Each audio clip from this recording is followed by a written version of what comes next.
Hi, I'm Sohee.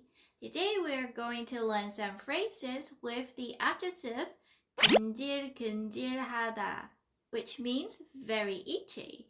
손, hands. 손이 근질근질하다. My hands are very itchy. And that means I'm very excited to start on something. You can try to use it when you want to say I'm very excited to do something or use something. 새 아이패드를 샀는데 손이 근질근질해요. 빨리 써보고 싶어요. 입, mouth.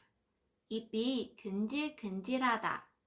That means your mouth is so itchy that you want to spill the beans. Surprise! You can't control yourself and you just want to tell everyone about the secret. 말 안 하기로 했는데 진짜 입이 근질근질해요. 여러분 혹시 손이 근질근질해서 막 빨리 하고 싶은 일이 있어요? 아니면 입이 근질근질해서 비밀을 말해버린 적이 있어요? 알려주세요. 봐요.